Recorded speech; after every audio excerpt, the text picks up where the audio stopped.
nós estamos no fórum no começo desse mês, fazer a sessão de contas que a gente faz semestralmente, tá? Em ordem, tudo certo. Elas, para quem participa do WhatsApp do Adote, elas estão monitorando vocês pelo WhatsApp. Brincadeira. Elas quando elas veem as fotos, tá? Do grupo, das nossas reuniões, aí elas ficam vendo, o fulano e tal participou, não participou, legal, né? E a gente está, assim, começaram agora, a equipe técnica está começando agora a indicar mais para os pretendentes de adoção participarem das nossas reuniões. Então, a gente vai ter mais gente nova por aí chegando, tá? E boa noite. E a gente vai estar passando todas essas informações para eles, principalmente no fórum, né? Falar das nossas atividades, o que a gente vem fazendo, como a gente está trabalhando. Boa noite. Então, está sendo muito legal essa prestação de contas e eles estão vendo que as pessoas que participam, estão vindo aqui no grupo, quando estão indo lá para conversar com eles, estão vendo que eles estão mais esclarecidos, estão mais conscientes, então eles estão praticamente se interessando mais pelo nosso trabalho, tá? A gente ia fazer uma assembleia no começo, hoje, mas ainda não conseguimos fechar totalmente a diretoria, a nova diretoria, então provavelmente não, com certeza em agosto nós vamos ter que fazer, não vai ter como escapar, tá? Então quem ainda quiser participar, quem quiser ajudar a gente a compor a diretoria da entidade, para a gente poder estar, enfim, estando regularizado na nossa documentação, é muito interessante, não só a gente não trabalha com recursos públicos, então, mas é só para a gente poder ter realmente a documentação em ordem, poder estar movimentando as contas corrente, enfim, estar regularizado para que todo mundo tenha que estar com o documento certo, a gente também tem, tá? Não precisa ter medo de assumir qualquer coisa. Não precisa ter medo. Não é muita responsabilidade. Não é. Coisas assim necessárias só. Senão a gente espanta, né? Tem que ser secretário, coisa assim. Não quero. Não é. Ninguém vai na reunião, não vai nada por aí. Não. E a gente tinha, nós tínhamos pensado em convidar, a gente convidou a Margarete Mubarak, que ela é fundadora de um grupo de apoio à adoção de famílias com crianças portadoras de síndrome de Down. Ela infelizmente tinha um compromisso, ela até no primeiro momento ela se colocou à disposição, mas surgiu um imprevisto, ela não pôde vir, aí eu acabei tirando esse tema da gaveta, já faz algum tempo que eu queria trabalhar, não tinha coragem de trabalhar, porque é um tema muito pouco discutido no Brasil ainda, né? E ele veio à tona no começo do ano, né, com a adoção, final do ano passado, né? Com a adoção do Bruno Bagaço, da Débora. Giovanni Bank, isso, da Titi, né? Neali, né? Noali, um país da África do Sul, da África, é um país considerado o país mais pobre do mundo, né? Então, acabaram adotando lá. E aí veio à tona alguns questionamentos, alguns e-mails que eu fui respondendo sobre esse assunto. Então, eu achei por bem estar trazendo esse tema para vocês.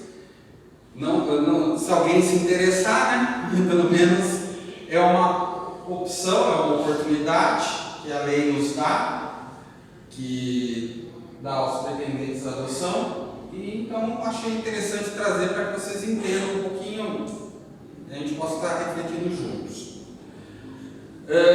Inclusive, só para a pedido do grupo da Associação dos Grupos de Apoio à Adoção do Estado de São Paulo, a gente está gravando essa reunião hoje. Se ficar bom, a gente põe no site, a partir de agora a gente vai gravar as reuniões, as nossas reuniões, para que as pessoas que não venham, não puderam vir, tem a oportunidade de estar, pelo menos, participando, vendo o que foi discutido. Eu não posso fazer isso. Não?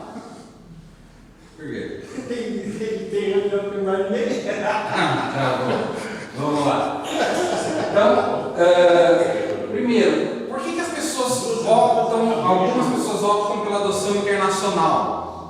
Porque existe aquele dogma, aquela impressão, ou até aquela realidade que o processo de adoção no Brasil é demorado, é lento, né? E que a adoção internacional pode ser uma adoção mais ágil, mais rápida, pela quantidade de crianças, né? Pela facilidade de alguns países, né? Do processo de adoção. Então, muitas pessoas procuram a adoção internacional por causa disso. Uma, para satisfazer aquele seu desejo, aquela sua vontade, aquela sua intenção de adotar mais rápido. E também por algumas pessoas, como a gente vê no caso de Angelina Jolie, Madonna, enfim, outros artistas internacionais, famosos internacionais, que acabaram adotando crianças de vários países pela questão social, né? Pela questão da vulnerabilidade, situação de risco que muitas vezes essas crianças se encontram, né? A gente pode ver que, por exemplo, alguns países estão num processo de guerra civil, de uma vulnerabilidade social, até jurídica, financeira, política, né? Conflitos, vivendo vários conflitos internos que acabam refletindo na própria sociedade e, consequentemente, na própria criança, né? Próximo. Então, o que a gente coloca, antes de mais nada, antes de começar a tratar a adoção, né? A gente entende que a adoção internacional, esse é um entendimento pessoal meu e da maioria das pessoas que tratam do tema, né? Ela deve ocorrer de forma excepcional, né? Já que no Brasil, segundo levantamentos, existem de 40 a 80 mil crianças e adolescentes disponíveis para adoção, né? Acolhidos. Eu não vou falar disponíveis para adoção, porque pelo cadastro tem 8 mil só. Mas disponíveis, estão acolhidos, estão institucionalizados e que de repente precisariam, né? Desses pretendentes à adoção, que na reunião passada só não eram 37 mil pessoas, né? Cadastros. E o que a gente também fala para vocês, que quanto maior a situação do país de risco, de conflito, ela é menos indicada. Por quê? Tráfico de crianças, sequestro, crianças que se perdem do pai, da mãe, né, nessas questões de guerra, nessas questões de conflitos, e que não têm sua situação propriamente dita, elas não são órfãos, elas têm um vínculo, né? E a gente acaba não sabendo muitas vezes como essa criança chegou naquela situação. Alguns países, quanto mais pobres os países, infelizmente mais a gente vê corrupção nesses procedimentos.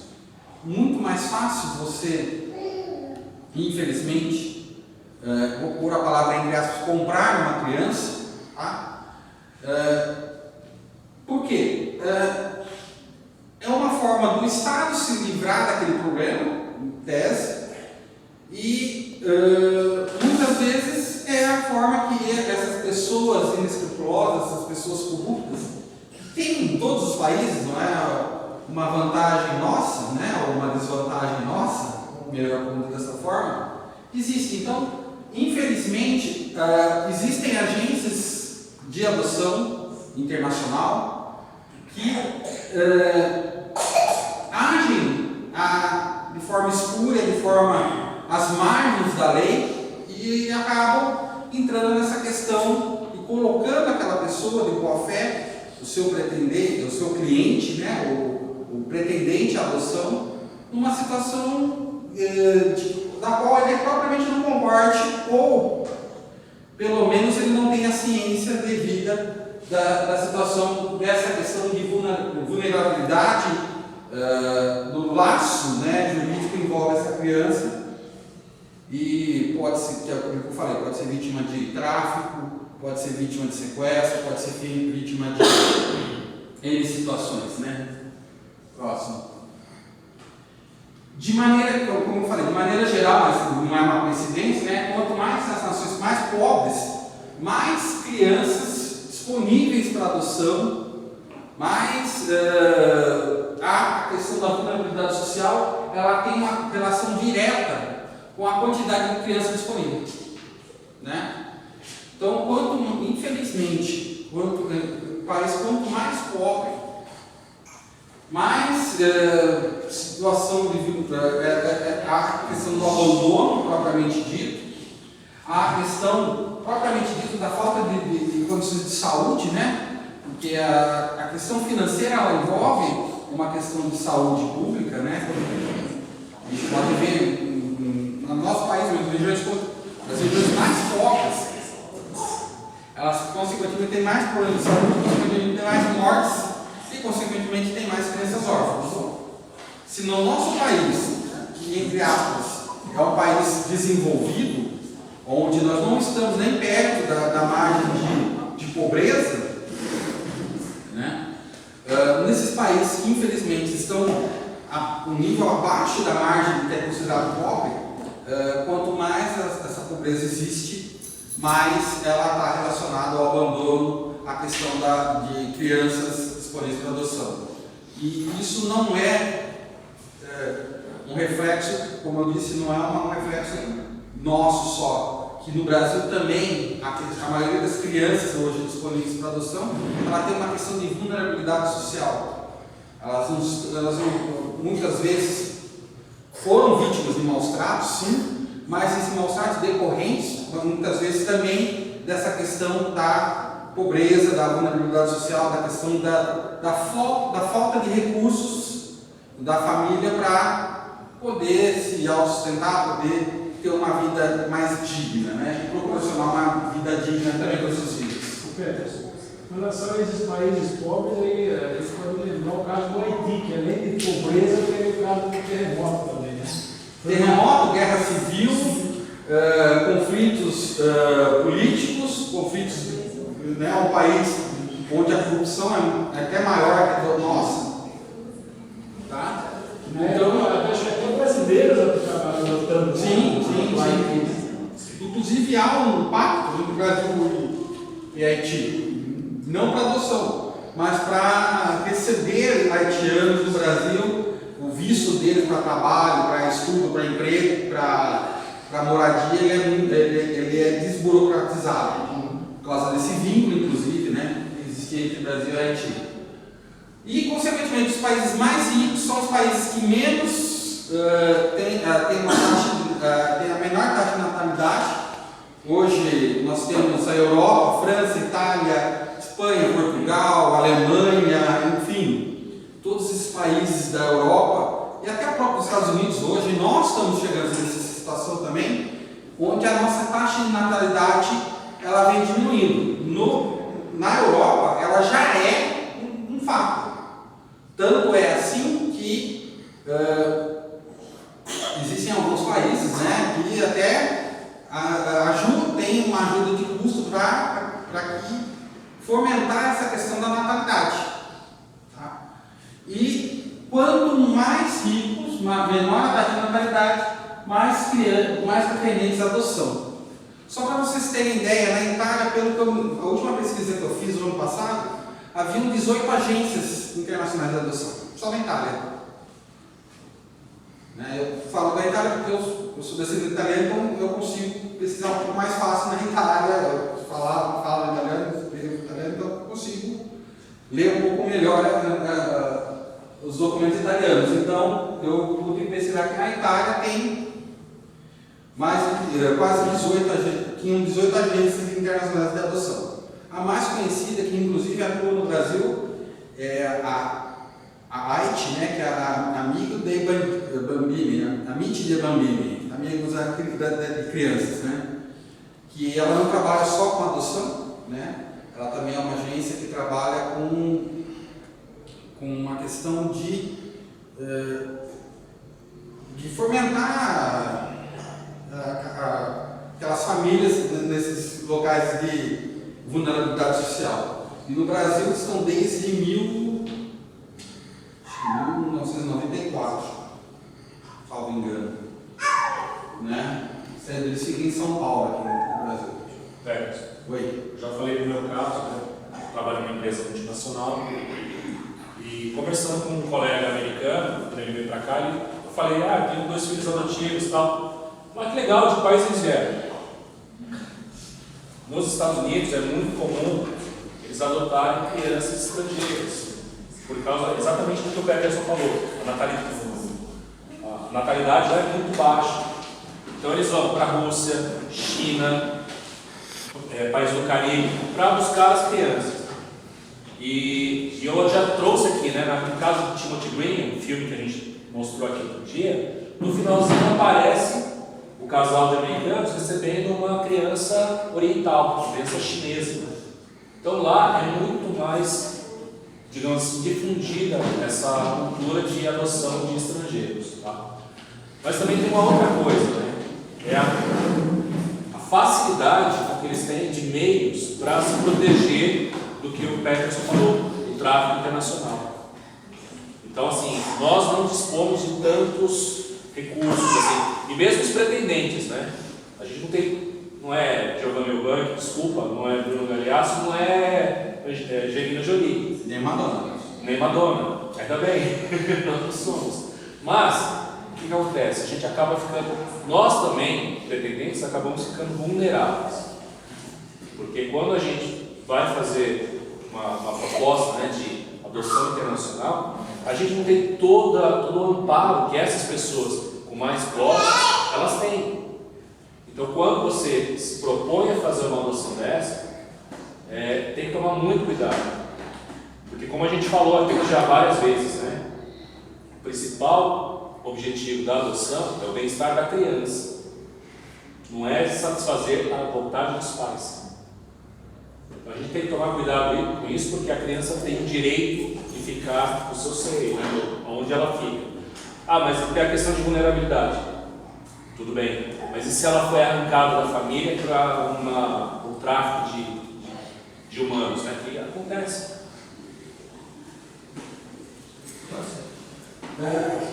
E a gente vê também que os países mais pobres acabam flexibilizando mais as leis para adoção.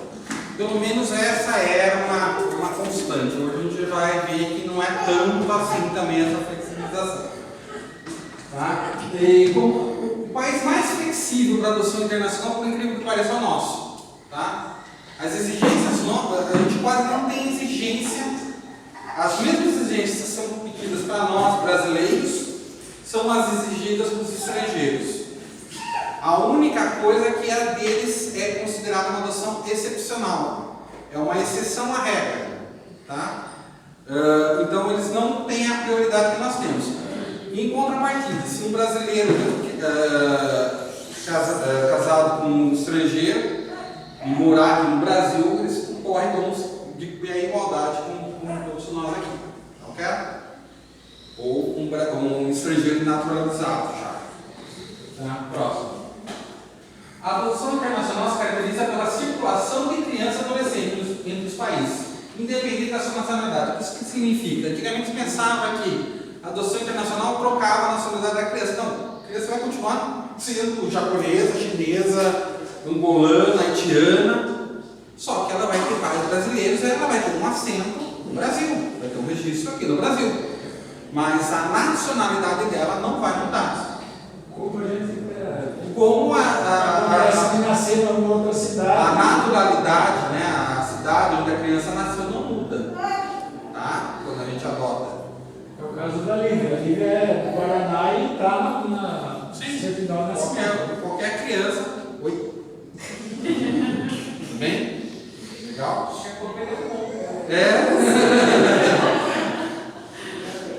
A adoção internacional no Brasil será definida tão somente diante da ausência de pessoas ou casais habilitados à adoção, devidamente inscritas no cadastro de adoção, né? E no cadastro de adoção, no Conselho Estadual ou Federal de Adoções Internacionais, ou seja, em São Paulo todos os estados têm, tá? Então é um cadastro separado, mas que também entra no cadastro nacional. Então é uma meia fusão, tá? Isso está previsto no artigo 50, parágrafo 10º do ECA. Próximo. A adoção internacional, isso é importante dizer. A adoção internacional, ela foi regulamentada em 1993 na convenção, em Haia. De lá saiu a Convenção Relativa à Proteção das Crianças e a Cooperação em Matéria de Adoção Internacional. Tá? O Brasil foi um dos primeiros países assinados, signatário desse tratado, dessa convenção. Isso é bom para nós, né? Porém, é uma lei que trata de direitos humanos. Tá? E em 2000, não vou saber ao certo, mas acho que é 2003 ou 2005, teve uma emenda constitucional que tratados internacionais que tratam de direitos humanos, eles têm e forem aprovados pelo Congresso Nacional, por 2/3 do Congresso Nacional, eles têm eficácia de norma constitucional. Infelizmente, felizmente, a gente ratificou antes, então não tem força de norma constitucional. Mas, só para vocês terem ideia, o único tratado de direito humano internacional que tem força constitucional é de proteção ao deficiente físico. Tá? Então, o que diz esse tratado? As pessoas com residência habitual num estado contratante, que é no país, né, que deseja adotar uma criança com residência habitual, seja no outro estado, num outro país contratante, deverão dirigir-se à autoridade central do estado de sua residência habitual. O que significa isso? A adoção internacional, ela tem suas regras. E ela via de regra, ela é regulamentada, todos os países têm que se adaptar a essa norma. A autoridade central é como se fosse um órgão público, né, determinado por um país para controlar essa questão internacional. No Brasil, é o Ministério de Relações Exteriores, tá, juntamente com o Conselho Nacional de Justiça, tem esse controle. Na verdade, é o Ministério das Relações Exteriores que a pessoa tem que se cadastrar aqui. Esse documento é encaminhado para o Ministério da Justiça e concomitantemente ao Conselho Nacional de Justiça, que é o administrador do Cadastro Nacional. Então, esses três órgãos, elas têm uma agência central que acaba tendo essa função de recepcionar essa documentação no Brasil. De que forma que vem essa documentação? O pretendente à adoção, ele tem que estar devidamente habilitado no seu país de origem, ou por meio de uma agência internacional de adoção, que alguns países adotam isso. A adoção em vários países ela não é judicializada como a nossa.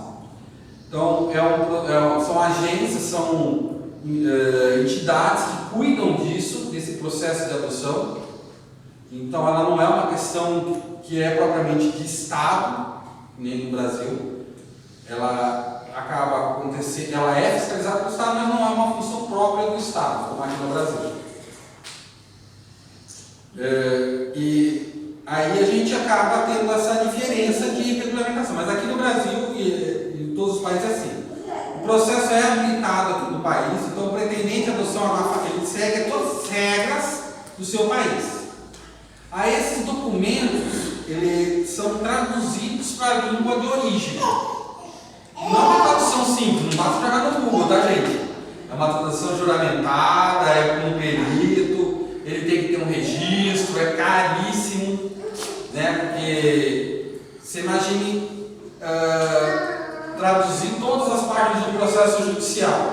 O processo de habilitação tem em torno de 100 páginas, via de regra. Você tem que habilitar. E detalhe, aqui no Brasil, quando o pretendente quer se habilitar no processo fora do país, ele já tem que declarar no processo que o processo dele vai ser encaminhado, que ele gostaria que o processo dele fosse encaminhado para um país, por exemplo, China, Honduras, Panamá, enfim, qualquer país do mundo que seja signatário, que já tenha assinado essa convenção de Haia. Tá?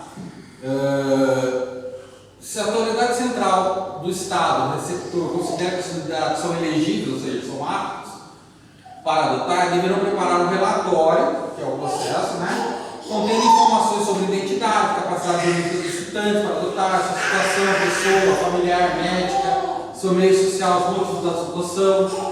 Ou seja, no nosso caso é todo o processo de adoção. Tudo isso aqui é o que vocês preenchem quando vocês vão se habilitar.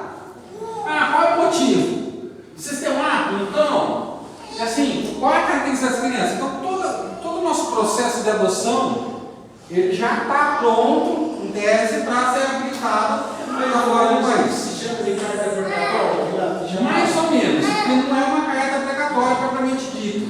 Porque como eu estava habilitado na comarca de Araras, a comarca lá de União da Vitória pedia toda hora lá a carta precatória. Era mais ou menos o que acontecia quando os pretendentes podiam caminhar de forma do processo para outra cidade. Próximo. Se a autoridade central do Estado de origem considerar que a criança é apta, aí agora a gente está falando da criança, né? Ou considerar que a criança é apta para a adoção, deverá preparar um relatório, né? Contendo informações que retornam daquele o prontuário da criança, propriamente dito, né? Levar em conta as considerações culturais, psicológicas, religiosas da criança para sua colocação numa família. Assegurar-se quando há consentimento dos pais, como é necessário, quando os pais dão consentimento, né, para adoção. E esse relatório tem que ser encaminhado para o estado receptor, ou seja, para o país que a criança vai vir. Também traduzido, juramentado e assim por diante. Tá? Próximo. Aqui no Brasil, considera-se a adoção internacional aquela na qual a pessoa ou casal possuante residente ou domiciliado fora do Brasil, que é o caso do pretendente de fora, que vem adotar no Brasil, conforme previsto no artigo 2º da Convenção de Haia, relativa à proteção e aprovada pelo decreto legislativo de 99. Então você pode ver que a gente demorou ainda 5 anos e meio para discutir esse projeto no Congresso Nacional. Tá? Próximo. Aqui é o que fala sobre adoção no próprio ECA, nosso traduzido para o Brasil. Então, eu não vou ler, porque é muita lei, mas é mais ou menos tudo aquilo que a gente já leu, que está na Convenção de Haia, está aqui no ECA. Tá? Aqui ainda fala que na hipótese não reconhecimento da adoção prevista, que é importante. No parágrafo 1º deste artigo, o Ministério Público deverá imediatamente requerer o que for de direito para resguardar os interesses da criança ou adolescente, comunicando-se as providências da autoridade central estadual e fará a comunicação da autoridade central federal brasileira e da autoridade central do país de origem. Esse é o caso quando a devolução da criança, infelizmente, tem que estar previsto na lei, né? Infelizmente são casos que podem acontecer. Então, imediatamente essa criança vai ser acolhida, né? E compete ao Ministério Público, a partir que ela está qualquer estrangeiro, pela nossa lei brasileira, qualquer estrangeiro que está no Brasil, de forma legal ou ilegal, ele possui alguns direitos. Se está de forma legal, ele possui todos os direitos que nós brasileiros. Se está de forma ilegal, ele possui alguns direitos: saúde, educação, né? A proteção, vida, né? Isso está na nossa Constituição Federal. E aqui, como o Ministério Público é o curador das crianças do Estado, né? Ele é o responsável em resguardar os direitos do indivíduo, ainda mais de uma criança, então compete a ele atuar de forma. Ele não tem nem como falar que se abster. Ele tem que atuar. Próximo. Como eu disse, habilitar na comarca de sua residência seguindo as regras de cada tribunal de justiça. Então, se cada tribunal tem alguma particularidade, nem todos os estados mantêm a mesma